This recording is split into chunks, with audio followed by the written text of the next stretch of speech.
ali que eu perguntei seria, por exemplo, assim, eu faço uma, eu não sei, eu pratiquei alguma coisa que ofendeu alguma pessoa ou que causou algum dano a alguma pessoa, aí eu peço perdão pra pessoa, você, né, se reconcilia, tal, a pessoa, você fica bem com outra pessoa, tal, libera o perdão, a pessoa libera pra você, mas ainda você fica com aquele pensamento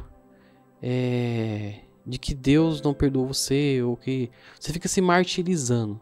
Seria isso É como se fosse isso. o se perdoar? Porque às vezes tem pessoas que ficam ainda com aquilo no coração ainda, né?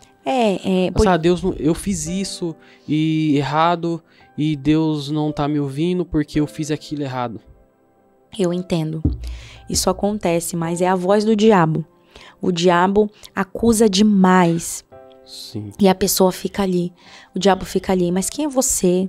Olha o que você fez, isso não tem perdão, Deus não vai te perdoar. Então o diabo ele fica lançando essa flecha na mente, né? Tá, outra ainda no pecado, tem um tipo de pecado que a Bíblia fala que é contra a blasfêmia do Espírito Santo, né?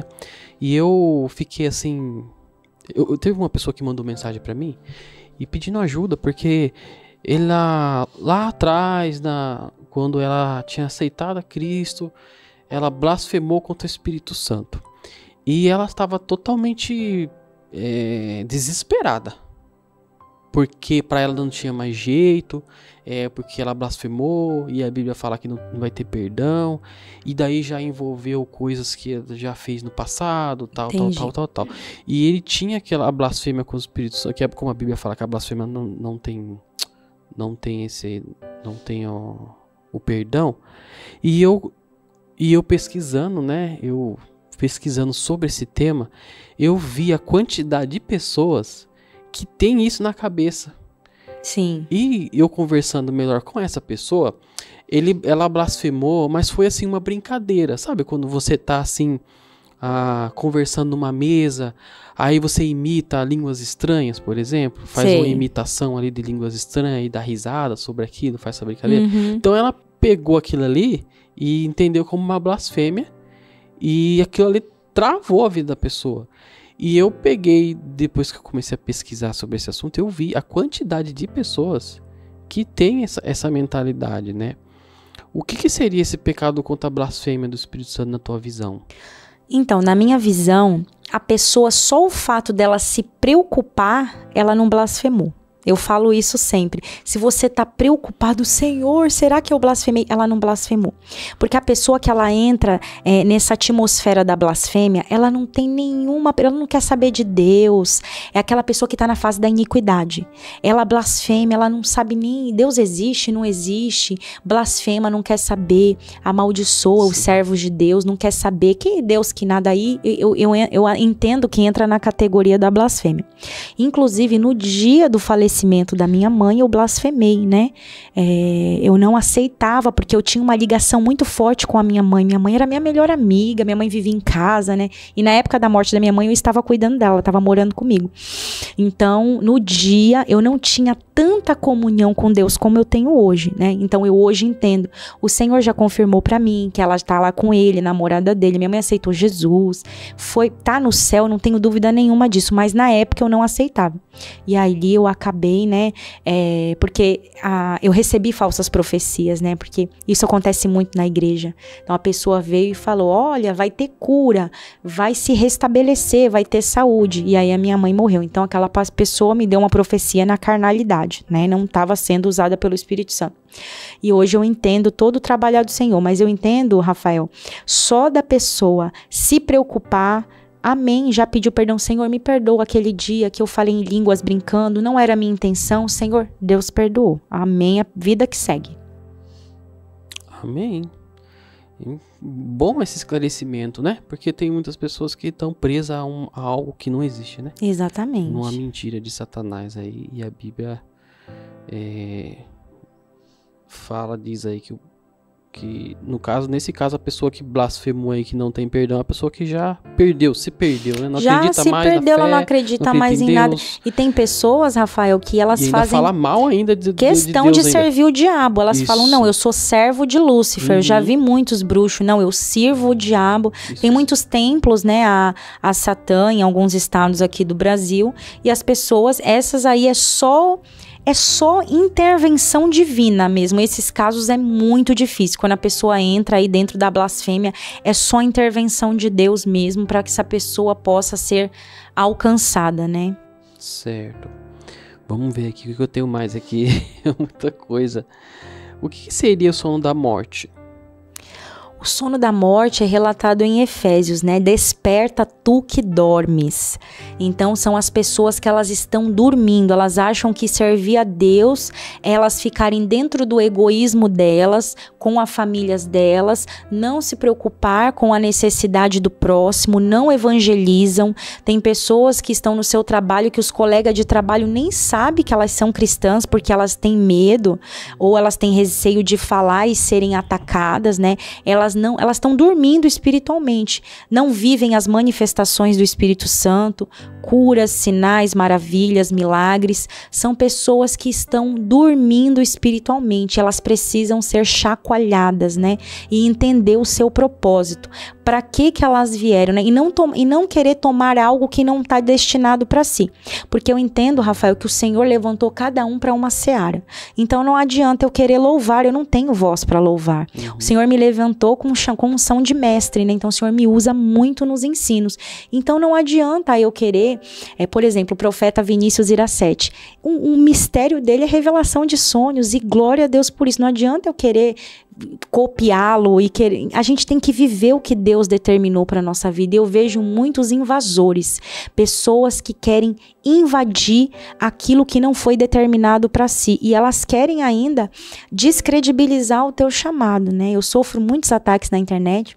Tem uma pastora que recentemente ela colocou, a gente sabe que é pra gente, né? Ela postou Sim. lá, eu quero ver os moradores de rua, como que eles vão fazer com esse negócio de live. É live pra cá, live pra lá, porque meu ministério é online, né? E aí o Senhor, o Espírito Santo falou, gente, existe, cada um vive o seu chamado. Tem os pastores que vão ministrar para os moradores de rua, Sim. tem as pessoas que estarão na internet. Então a gente precisa entender o propósito para que o Senhor nos chamou. Tem pessoas que estão na rua aí que não sabem mexer no celular. Exatamente. Não é verdade? E as pessoas que estão, eu vou dar um exemplo para você, estoura outra pandemia aí. Ah, mas Deus só vai fazer morada na igreja, eu não posso pregar na internet. E aí, como que essas pessoas vão se alimentar da palavra de Deus, né? Uma pessoa que está numa cama de hospital, ela precisa ouvir a palavra. Vai ser somente através da internet. Então, eu entendo que a internet é um instrumento do Senhor para que a gente possa alcançar as pessoas. Sim, com certeza. E você hoje tem esse dom todo que Deus te deu, mas isso não foi conquistado assim de uma hora, assim, existe uma renúncia sua. Sim, para fazer todo esse trabalho, para ter esse conhecimento todo. Existe uma renúncia da sua parte, né? Existe, com certeza. Para Deus te usar dessa forma. E qual que são as suas renúncias para poder se manter de pé hoje? A primeira coisa é Deus puro na minha vida, né? Que minha vida é muito corrida. Eu tenho 4 filhos, né? Eu tenho um adolescente de 17, tenho um menino de 8, a Manu de 3 e a Sarinha de 1 ano e meio. Então é Jesus puro mesmo, né?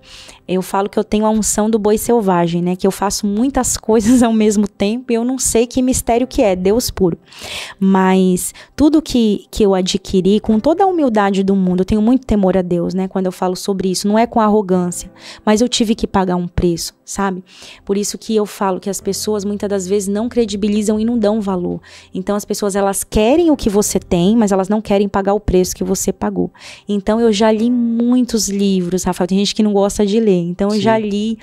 Tem gente que falam que a média é 3 livros por ano, né? Eu creio que eu tenha passado uns 200 livros no ano. Eu leio muito, meu marido sabe. Eu leio demais livros de batalha espiritual. A Bíblia é o meu principal norte. Então eu falo isso para as pessoas e eu sou muito enfática. Não adianta você querer se mover nos dons se você não tem vida de leitura de Bíblia, oração e jejum. Então essas disciplinas são as principais, todos os dias. O meu espírito, Rafael, tem sede de Deus. Então sabe esses dias que a gente acorda atrasado na correria, aí tá no meio do dia, eu falei assim, Senhor, eu não orei, Senhor, eu não te busquei. A gente faz aquela oraçãozinha Nutella, Senhor, me abençoa, me guarda, mas eu quero. O que eu falo? É a oração de comunhão, de adoração, de você entrar no seu quarto sem pedir nada para Deus. Porque imagina que chato, toda vez você vai se colocar na presença de Deus, Senhor, me dá isso, me abençoa. O Senhor, ele vai te abençoar, mas o meu esposo tá aqui como testemunho e fala, amor, eu preciso pro meu quarto, eu tô com sede, eu preciso buscar a presença de Deus. Eu sou viciada em Jesus, então eu começo a ficar nervosa, eu falo assim, Senhor, o Espírito Santo precisa me tomar. E o meu esposo sabe, eu falei, amor, fica, segura a onda aí com as crianças que eu vou pro meu quarto orar. Aí eu coloco o meu talit, coloco o som de shofar. O som do shofar é sobrenatural. Ele atrai a presença de anjos, né? Tem vários links no YouTube, quem quiser pesquisar, coloca som do shofar. O shofar, ele atrai a presença de anjos, então eu coloco o shofar no último volume, coloco o meu manto de oração, e aí eu começo a adorar Jesus, aí as lágrimas começam a descer. Eu acho que não, tenho certeza, Rafael, todo cristão deve ter, cumprir essas disciplinas, senão você não vai ser usado por Deus, não adianta, né? O pastor chega lá, Deus me deu uma revelação, aí você vai lá ver a vida dele, o camarada não ora, não lê a Bíblia, o dia todo na rua e chega à noite, fala que tá sendo usado por Deus e você viu ali no Instagram, uma hora tava num lugar, tava no outro, tava no barzinho. Gente, para você ser usado por Deus, tem uma vida de renúncia e santificação, você não vai ser nunca usado por Deus se você não executa essas disciplinas. Então, Rafael, eu paguei um preço muito alto, né? Eu me abstive de muitas coisas e eu investi no meu conhecimento, né? As pessoas não entendem, né? O que Salomão pediu para Deus?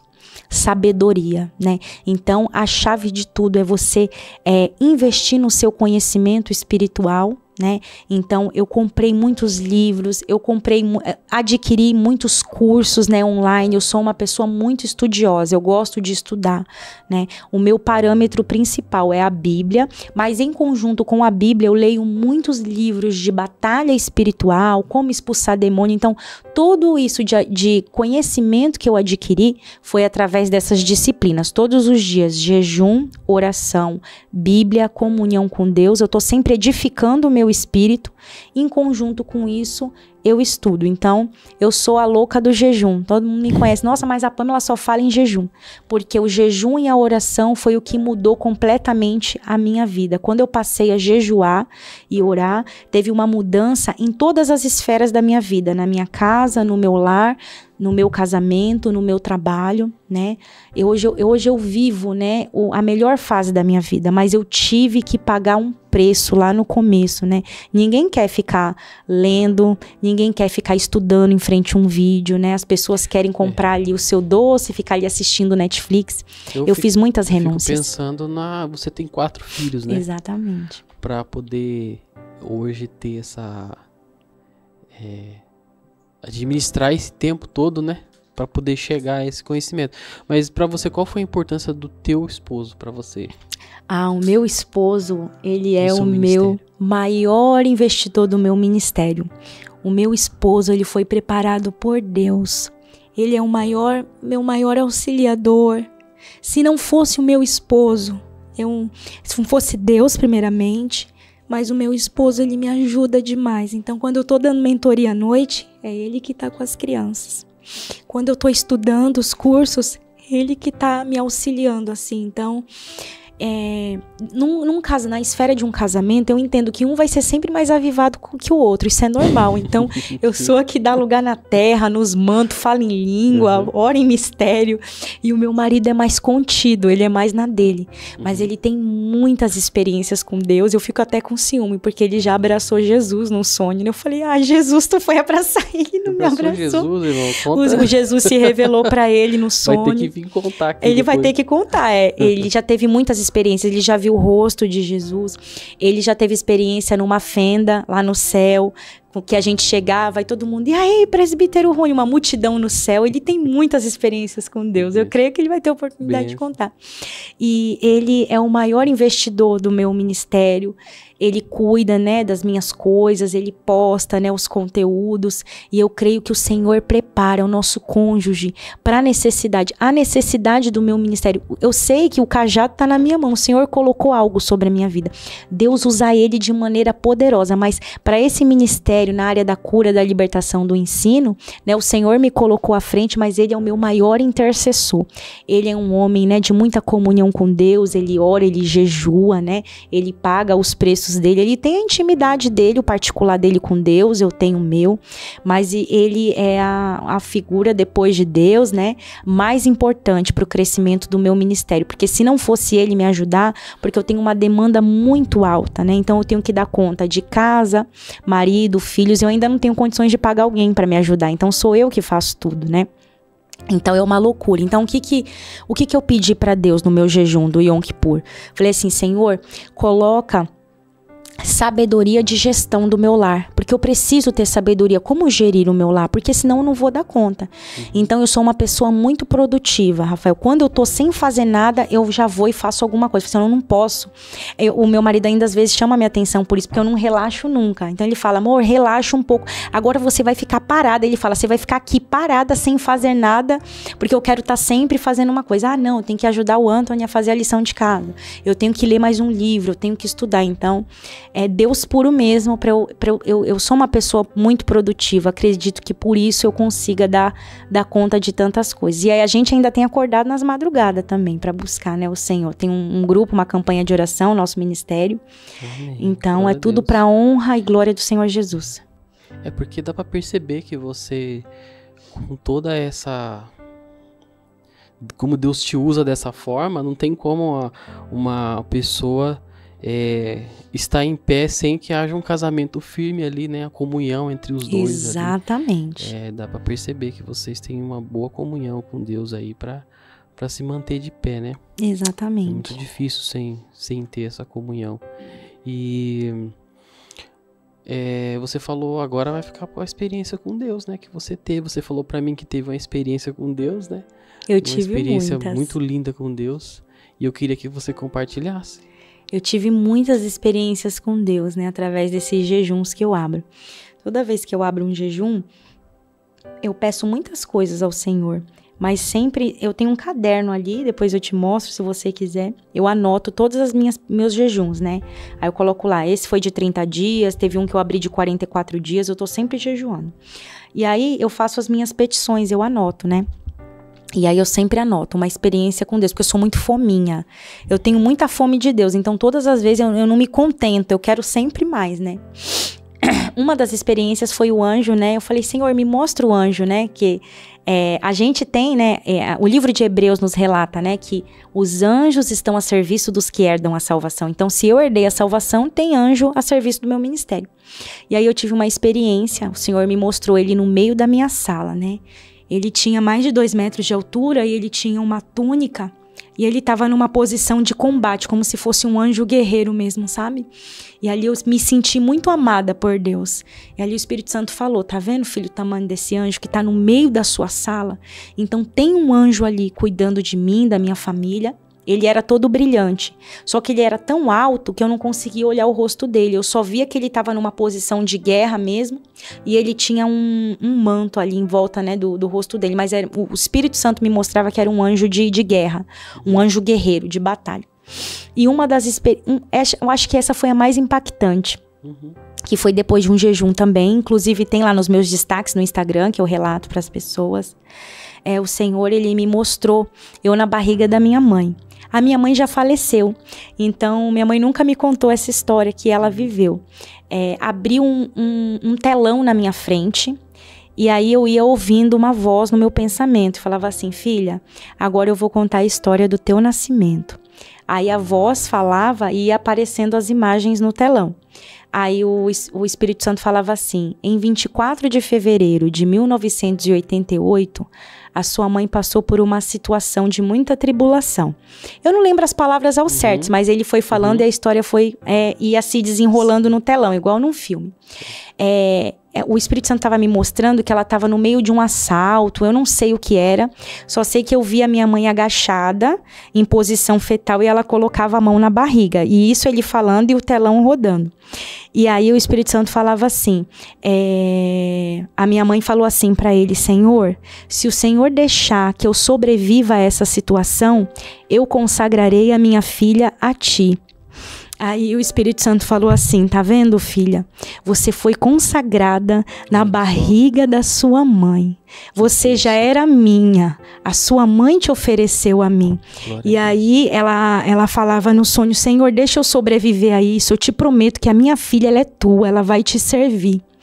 E aí eu acordei, aí eu fiquei igual criança falando, chacoalhinho, eu falei: mô, eu vi eu na barriga da minha mãe. Eu fiquei uma semana, né, acho que falando disso, porque eu sou igual criança na presença de Deus, eu sou fominha. E aí eu contei essa experiência, né, e aí eu perguntei pro meu pai, porque minha mãe já não tá mais aqui, eu falei: pai, o que aconteceu dia 24 de fevereiro de 88, porque eu nasci em de 89, perdão, 24 de fevereiro de 89. Aí ele falou assim: ó, filha, meu pai deu risada, eu não vou saber, mais de 35 anos atrás, mas a tua mãe não me falou nada não. Mas pela movimentação, o que o Espírito Santo me mostrava, era vários homens e tinha poucas mulheres no ambiente. Eu não sei se aqueles homens iam estuprar, iam matar, mas foi algo muito traumático que não sei por qual motivo a minha mãe não quis compartilhar com meu pai, porque se foi um trauma tão grande, pela lógica, era para ela ter falado, mas foi algo que ela guardou para ela e não tem um histórico de ninguém na família que ela tenha contado. E ela não tá mais aqui, mas eu creio que no grande dia eu vou reencontrar ela e ela vai falar como que foi verdadeiramente. Mas os flashes que eu vi, que o Espírito Santo me mostrou, foi assim, ó, na barriga dela. E foi uma das experiências mais lindas que eu já vivi com Deus. Mais o desejo de conhecer mais a Cristo. Exatamente, né? Tem uma linha que a gente cruza em Deus, que não tem mais como a gente voltar atrás. O que eu já adquiri com o Senhor, não tem mais como, né? E eu vejo pessoas que se afastam dos caminhos do Senhor e de fato, eu entendo. De certa forma eu entendo, porque as pessoas que elas se afastam da presença de Deus, elas não tiveram uma experiência genuína com Deus, porque não tem como, Rafael, você passar por uma experiência dessa e você abandonar o Senhor, não tem, as coisas que eu vivo com Deus, não tem ouro, não tem prata, não tem nada que pague o prazer que eu sinto em servir a Deus, não tem bebida, não tem balada. Nós temos um histórico, eu e meu esposo, a gente bebia demais, né, quando a gente servia o diabo. E hoje eu falo, gente, que prazer ceiar, sabe? Que prazer beber um suco, que prazer dentro da minha casa eu colocar um louvor e eu sentir a presença dele. Eu chamo o Espírito Santo de cheiroso. O cheiroso entra no ambiente, invade o nosso ser, sabe? E é algo, o que eu vivo com Deus é algo sobrenatural. E eu peço ao Senhor, Senhor, que eu consiga ser um instrumento de avivamento, porque tem pessoas que elas se afastam porque elas não tiveram uma experiência real com Deus. E eu falo nas mentorias, nas lives, né, nos cultos, pessoal, peçam uma experiência, abre um jejum pedindo uma experiência com Deus. Senhor, me mostra, Pai, quem eu sou na tua presença, me mostra um anjo, deixa eu ter uma experiência contigo, que eu tenho certeza que o Senhor vai responder. Glória a Deus, lindo mesmo.